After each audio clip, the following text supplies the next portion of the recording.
ಇವಾಗ ಆಲ್ಮಟ್ಟಿಯಲ್ಲಿರುವಂತಹ ಲಾಲ್ ಬಹದ್ದೂರ್ ಶಾಸ್ತ್ರೀಜಿ ಅಣೆಕಟ್ಟನ್ನು ನಿರ್ಮಿಸುವಾಗ ಸುಮಾರು ಊರುಗಳು ನೀರು ಪಾಲಾಗಿವೆ, ಅಂದರೆ ಮುಳುಗಡೆ ಆಗಿವೆ. ಆ ರೀತಿ ಮುಳುಗಡೆ ಆಗಿರುವಂತಹ ಒಂದು ಒಂದು ಪ್ರದೇಶ ಅಂದರೆ ನಾವು ಇವಾಗ ಇರುವಂತಹ ಚಿಕ್ಕಸಂಗಮ. ಈ ಚಿಕ್ಕಸಂಗಮದ ವಿಶೇಷತೆ ಏನಂದರೆ, ಈ ಕಡೆಯಿಂದ ಕೃಷ್ಣ ಮತ್ತು ಈ ಕಡೆಯಿಂದ ಘಟಪ್ರಭಾ ನದಿ ಬಂದು ಈ ಚಿಕ್ಕಸಂಗಮ ಊರಿನಲ್ಲಿ ಸಂಧಿಸುತ್ತದೆ.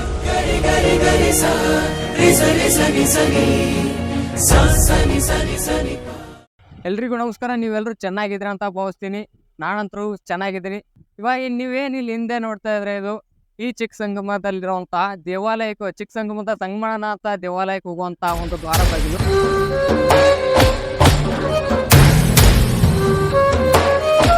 ಇಲ್ಲೇನು ಘಟಪ್ರಭಾ ಮತ್ತು ಕೃಷ್ಣಾ ನದಿಗಳು ಕೂಡ್ತಾವಲ್ಲ, ಆ ಕೂಡುವಂಥ ಸ್ಥಳದಲ್ಲಿ ಈ ದೇವಾಲಯವನ್ನು ನಿರ್ಮಿಸಿದ್ದಾರೆ.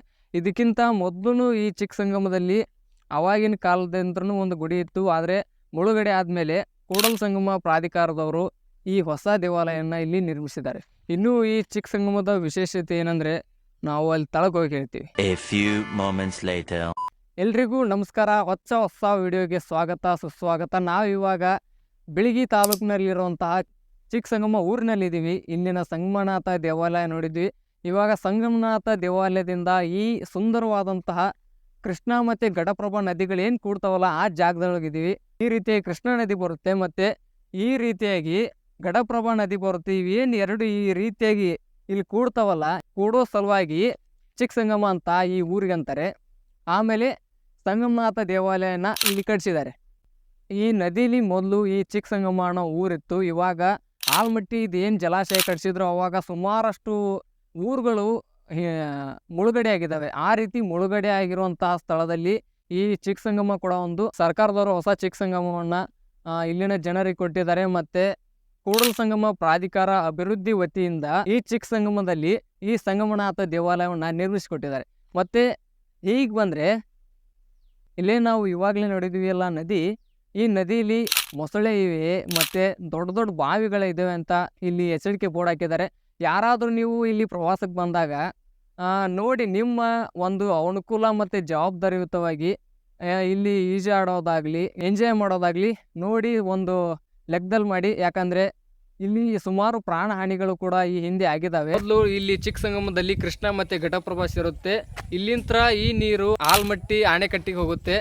ಅಲ್ಲಿ ಆಲ್ಮಟ್ಟಿ ಅಣೆಕಟ್ಟಿಂದ ಕೂಡಲ ಸಂಗಮ ಹೋಗುತ್ತೆ. ಕೂಡಲ ಸಂಗಮದಲ್ಲಿ ಮಲಪ್ರಭಾ ನದಿ ಈ ನದಿಗೆ ಸೇರುತ್ತೆ. ಹೀಗಾಗಿ ಅಲ್ಲಿ ತ್ರಿವೇಣಿ ಸಂಗಮ ಅಂತ ಆ ಕೂಡಲ ಸಂಗಮಕ್ಕೆ ಕರೀತಾರೆ. ನೀವೇನು ಹಿಂದ್ಗಡೆ ನೋಡ್ತಾ ಇದ್ರ ಇಷ್ಟೊಂದು ಗಲೀಜು, ನೀವು ಯಾರಾದರೂ ಪ್ರವಾಸಿಗರು ಬಂದರೆ ಪ್ಲೀಸ್ ಇಷ್ಟೊಂದು ಹೊಲಸು ಮಾಡಬೇಡಿ. ಇವಾಗಲೇ ನದಿಗಳು ಸಾಕಷ್ಟು ಹೊಲಸಾಗಿವೆ. ನಾವು ಇನ್ನೂ ಹೊಲಸು ಮಾಡ್ತಾ ಹೋದರೆ ಮುಂದಿನ ಪೀಳಿಗೆಗೆ ಇದು ತುಂಬ ಡೇಂಜರ್ ಆಗುತ್ತೆ. ಇಲ್ಲಿ ಸಾಕಷ್ಟು ಪಕ್ಷಿಗಳು ಬೇರೆ ಬೇರೆ ರಾಜ್ಯ ಮತ್ತು ಬೇರೆ ಬೇರೆ ದೇಶದಿಂದ ಬರೋ ಕಾರಣ ಇಲ್ಲಿ ಅಲ್ಲಲ್ಲಿ ವಾಚ್ ಟವರ್ಗಳನ್ನು ಸಹ ನಿರ್ಮಿಸಿದ್ದಾರೆ.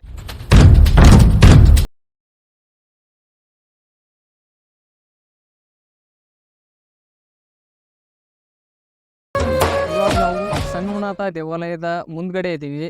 ಬನ್ನಿ ಇವಾಗ ನಾವು ಸಂಗಮನಾಥ ದೇವಾಲಯದ ದರ್ಶನ ಮಾಡ್ಕೊಂಡ್ಬರೋಣ.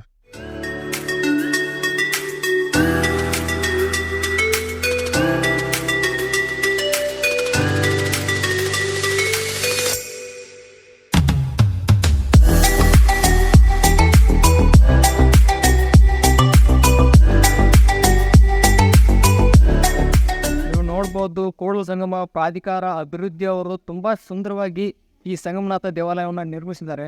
ಇವು ಇಲ್ಲಿ ಸುತ್ತಮುತ್ತ ಇದ್ದರೆ ಈ ದೇವಾಲಯಕ್ಕೊಮ್ಮೆ ಭೇಟಿ ಕೊಡ್ಬೋದು. ತುಂಬ ಸುಂದರವಾಗಿದೆ.